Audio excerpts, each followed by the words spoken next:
Bonsoir à toutes. Aujourd'hui, ce soir, on se retrouve pour une nouvelle vidéo. Hier, nous avons réalisé ensemble la boîte numéro 16, la boîte carrée haute. Et aujourd'hui, nous allons revisiter une fois de plus la boîte diamant. Alors cette boîte diamant, je l'ai faite il n'y a pas très longtemps en live sur Facebook, le mercredi matin à 10h30 comme d'habitude. Vous maintenant, je pense que si vous êtes là, vous savez nos petits rendez-vous.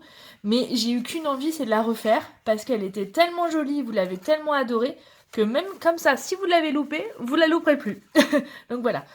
Juste pour changer cette boîte diamant, du coup, je l'ai fait essentiellement avec le papier imprimé. On y va ? Évidemment, comme d'habitude, j'ai utilisé la collection Splendeur en flocon qui est quand même magnifique. Donc n'hésitez pas, et si vous avez besoin de passer commande, il y a ma boutique. Et pour le tutoriel, vous le retrouverez dès demain sur mon site internet www.fannyscrapstampin.fr ou .com. Ça marche les deux. Voilà, voilà. Allez, on est parti, on se lance. Et donc, on va prendre notre cher massicot. Je vous montre, le tutoriel, il est fait. Je vous ai même mis les dimensions des petits carrés au-dessus pour pouvoir décorer votre jolie boîte. Et nous en sommes à la boîte numéro 17 et au tuto 175. Ça rigole plus, hein? Voilà, voilà. Alors, on va prendre notre massicot. Le choix, je dirais la chose la plus dure dans ce projet, c'est de choisir son papier. Alors, quel papier je vais prendre, sachant qu'il me faut 29 cm. Et si j'essayais celui-ci, 29 sur 20,5. Est-ce que dans ma chute, j'ai suffisamment? Sinon, c'est pas grave, je reprendrai. Donc, j'ai dit 20,5. Oui, c'est bon. Alors, on va le faire comme ceci. Allez. Donc, j'ai dit 20,5 sur 29 cm. Voilà. Plus, ça sera plus facile pour vous guider sur les plis, tout ça, avec ce papier, on voit plus facilement. Et après, je choisirai si je prends recto ou verso pour former ma boîte. Alors, on va commencer dans ce sens-là et on va marquer un pli à 2 cm du bord. Alors, le papier imprimé, il est un petit peu plus fin que le papier uni, donc on plie avec forcément notre lame de pli. On n'appuie pas trop non plus, juste ce qu'il faut. D'accord ? Donc le premier pli est à 2 cm. Après, on fait un demi-tour et on va faire notre deuxième pli à 8,5 cm.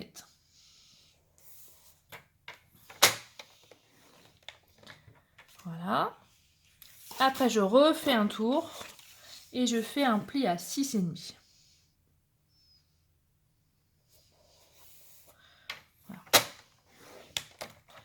On a du coup nos 3 marques de plis. Alors sur le tutoriel, ça sera peut-être plus facile. Donc on a fait notre premier pli après, au début, donc à 2 cm, puis après 2 plus 6,5, 8,5. Et parce que j'avais la flemme de compter, c'est pas bien ce que je dis là, de 8,5 plus 5,5, j'ai tourné ma page pour faire le 6,5, voilà. Question de simplicité, pas se prendre la tête. C'est comme ça. Donc on va faire attention de bien avoir le petit pli de 2 cm sur le haut. Et maintenant, on va venir se mettre à 6,5 cm. On va prendre la lame qui coupe et on va couper jusqu'au premier trait. Voilà. Ok ? Soit vous voyez le premier trait, soit vous voyez aussi les 6,5 qui sont là sur votre règle. 6,5 plus 6,5, on va essayer de ne pas se tromper, ça fait 13. Voilà. Hop, et je refais la même chose. Après 13 plus 6,5, ça fait 19,5. Je refais pareil. Voilà. Et le dernier.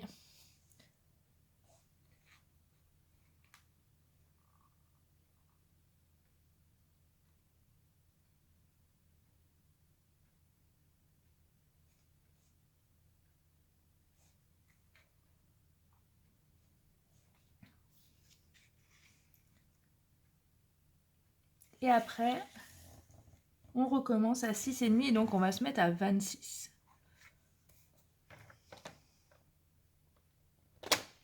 Voilà. Ok?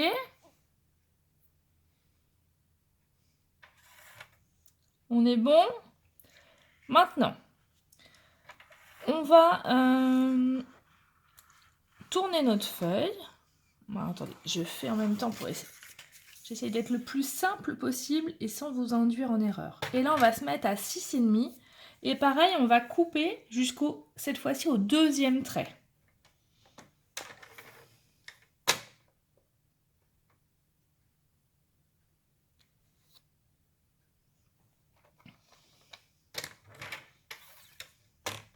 Et donc, on coupe jusqu'au la deuxième ligne. Voilà. Ok, donc on était à 6,5 et on coupe jusqu'à la deuxième ligne. Là, on va se déporter à 13 cm. Et on fait la même chose.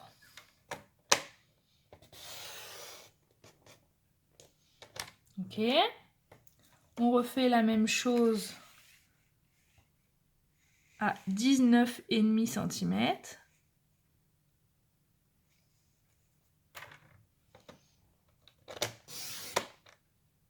Voilà. Et le dernier à 26 cm.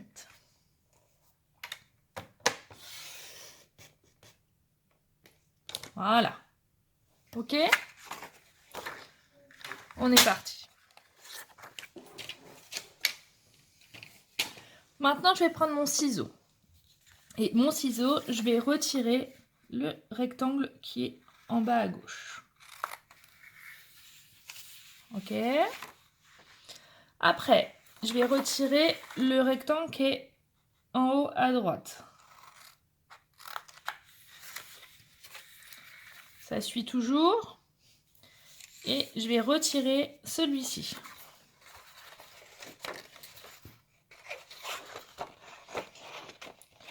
Je vais vous montrer pour faire les plis après, mais je trouvais que c'était de faire dans cet ordre-là, c'était plus facile pour vous repérer, pour les diagonales. Là.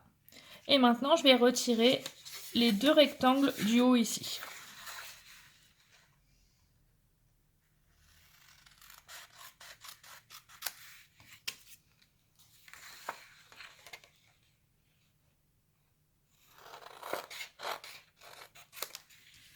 Voilà. Ok.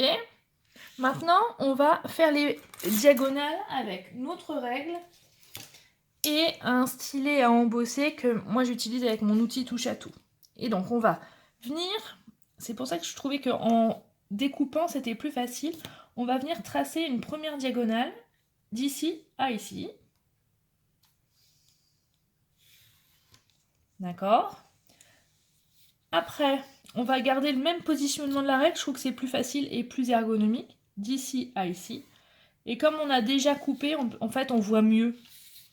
Surtout sur les papiers imprimés, sinon on ne voit pas bien comment ça coupe.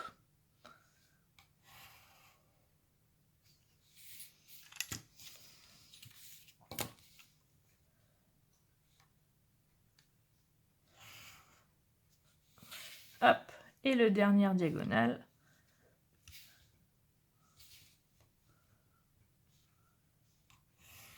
Ici. D'accord? On fait dans l'autre sens et on va tracer les diagonales comme ça. Comme ceci. Ouh là là, en français. Hop. Hop.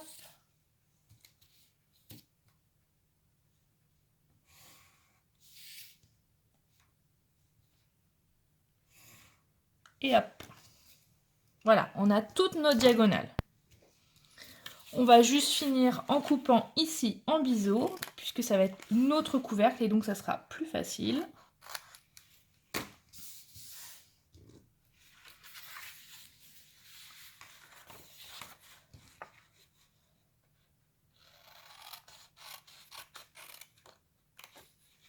Et on coupe le triangle qui était là. Ok? Donc Là, moi, je vais faire le choix de prendre ce côté-là pour qu'on voit plus sur notre boîte. Donc, je vais plier dans ce sens-là. Hop, hop, hop là, hop, hop, hop. Et on fait pareil pour les diagonales. On prend son temps, hein. Si vous n'êtes pas à l'aise, n'hésitez pas à prendre votre plioir pour bien insister sur les plis délicatement, puisque notre papier imprimé est toujours plus fin que le papier uni, hein. On marque bien les plis, tous les plis. Hop.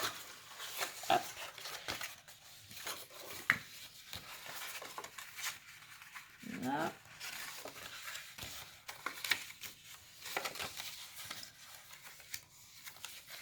Voilà. Ok. Maintenant, on va venir mettre du double face ici pour fermer notre boîte.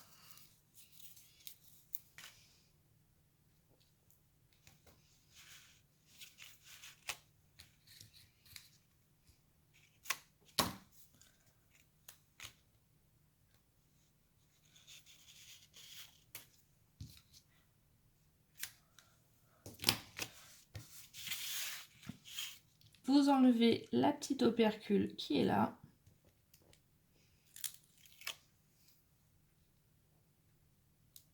Et là. Et on va venir coller en fait ce côté-là du triangle sur le premier pli ici. Alors là, c'est le moment où c'est le plus, on va dire, c'est le moins facile. Mais on prend son temps et on fait attention de faire bien bord contre bord pour que ça soit joli. Et puis que la boîte se forme bien. Voilà, donc on prend le temps. Voilà, une fois qu'on a mis au début. Ah! Vous voyez, c'est pas non plus... il faut y aller délicatement. C'est le moment, je trouve, le plus délicat de ce projet.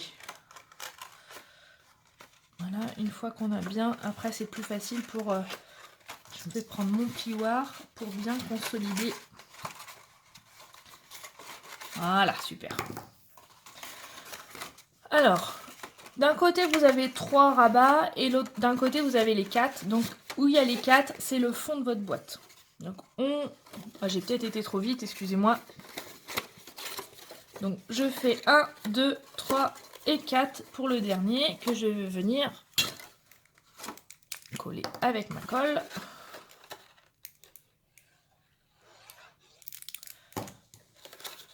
Voilà, comme ceci. Et comme je vous l'ai déjà montré lors des précédentes boîtes, j'utilise, on va dire, le cul de ma colle pour bien appuyer et que ça tienne bien. Voilà. Et notre, donc il y a les 2 rabats là. Et le rabat où il y a la petite languette, c'est votre couvercle.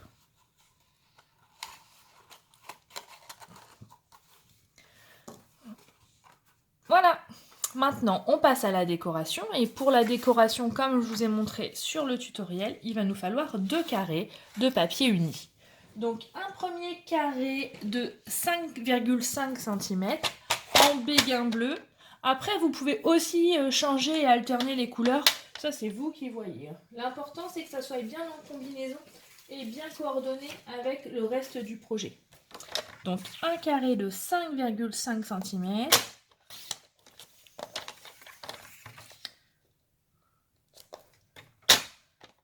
En béguin bleu. Voilà. On va prendre aussi dans les chutes du point de Pacifique pour faire un carré de 5 cm.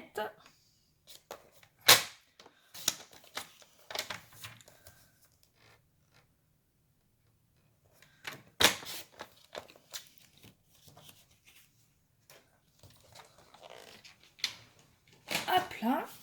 Après, le même style de déco que nos boîtes précédentes, notre perfo cercle. Faire un cercle béguin bleu. On va avoir besoin du chiffre, donc on en est à la boîte numéro 17. Donc il va nous falloir le chiffre 1 et le chiffre 7. Le petit flocon. que nous allons faire avec une chute de pointe Pacifique. Et je vous remontre, on va pour une fois faire une petite variante et on va mettre un grand flocon blanc au dos. Je trouvais que ça mettait en valeur et puis ça changeait un petit peu des autres boîtes qu'on avait pu faire les soirées précédentes. Alors, je mets ça de côté pour mettre sur le plan de travail la machine de découpe. Hop là! Donc, on fait comme ça. Donc, avec la première, on fait le 1, le 17. On va tourner la manivelle. Et moi, pendant ce temps-là, je tournais la manivelle. Et moi, pendant ce temps-là, je tournais la manivelle. Bon, il pleut là chez vous ou pas? Parce qu'à force de chanter, il va se mettre à pleuvoir partout en France. Et ailleurs d'ailleurs. Hop là. Donc ça, on est bon. Et on va faire le petit flocon dans la chute bleue. Foncé, pointe Pacifique. Et moi, pendant ce temps-là, je tournais la manivelle. Et moi, pendant ce temps-là, je tournais la manivelle. Bon, il faut que j'arrête mes conneries. Je dis ça tous les soirs, mais en fait, je reste dans mes bêtises. Alors, je vais prendre mes petits carrés que je vais venir coller l'un sur l'autre. Donc, le petit carré sur le grand. Après, je vais utiliser le grand flocon que je détache tout doucement parce qu'il est tellement fin qu'il faut y aller avec prudence. Que je vais venir coller ici. Alors, peu importe si vous laissez ou pas au milieu, puisque comme on va recoller notre rond dessus, on s'en fiche en fait. Donc, je mets ma grosse mousse 3D.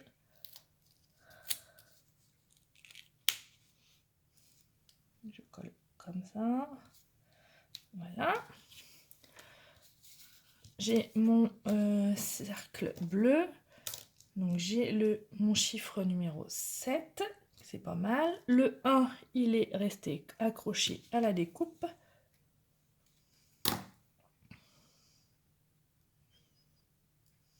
Donc voilà. Et sans oublier le petit flocon.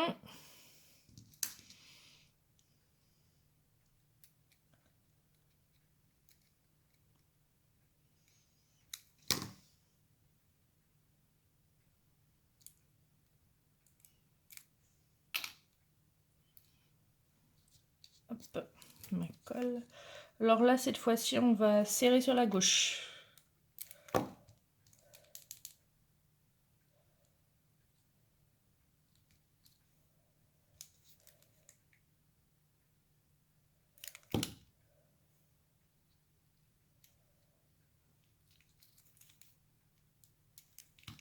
Là.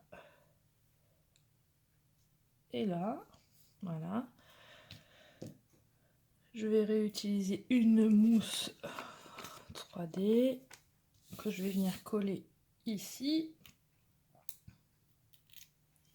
pour venir coller ça au milieu. Et évidemment, on va pas oublier de rajouter nos petits strass bleus qu'on adore. Et cette fois-ci, j'ai varié. Bon, allez, je vais prendre un gros et je vais le coller ici. Voilà, ça change un petit peu. Après, j'ai pris mon étiquette, mon carré, pardon, et je vais venir coller sur ma boîte diamant qui est là. Bon, voilà. Voilà, voilà. Et ben voici notre boîte numéro 17 qui est finie. J'ai hâte de vous montrer les prochaines boîtes. J'espère que ces petits rendez-vous du soir vous sont agréables. En tout cas, moi, je suis ravie. Voilà, voilà. Évidemment, vous retrouverez le tutoriel dès demain sur mon site internet. Et puis, pour celles qui arrivent en cours de route, je me permets de vous rappeler que j'ai utilisé la collection Splendeur en flocon pour réaliser toutes ces petites boîtes sur ce projet de calendrier de l'Avent. Voilà. Je vous fais des énormes bisous, je vous souhaite une excellente soirée, faites de beaux rêves avec ou sans scrap, mais avec toujours autant de plaisir. Je vous dis ciao, bye bye et à bientôt. Bisous, bisous.